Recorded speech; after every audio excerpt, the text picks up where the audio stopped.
Il s'agit de définir de la maternelle à la classe terminale un ensemble d'aptitudes à vivre ensemble, à coopérer, à travailler et à exister dans une même société.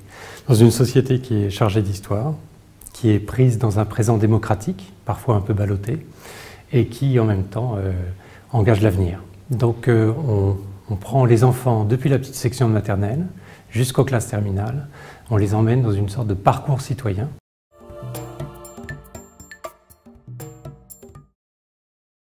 Je commencerai par un objectif qui est un non-objectif. On n'est pas dans le catéchisme et on n'est pas dans l'incantation. On n'est pas dans le rappel des règles de manière très frontale et normative. On est plutôt dans l'idée de faire partager et de faire adhérer les élèves aux valeurs de la République et plus largement à la citoyenneté.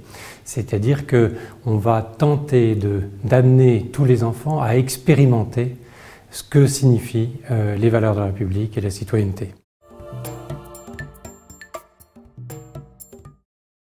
Si on regarde le programme dans son entier d'éducation morale et civique, on se rend compte que tous les domaines de la vie sociale sont explorés. En première, par exemple, on a l'idée de la bioéthique et des problèmes moraux que pose le développement des sciences, mais aussi on peut avoir des questions tout à fait liées à l'apprentissage en seconde de ce que c'est que la justice, et même dans les classes de cycle 2 et de cycle 3, toute une réflexion qui prend appui soit sur l'histoire des arts, soit sur l'histoire elle-même, pour réfléchir au contemporain.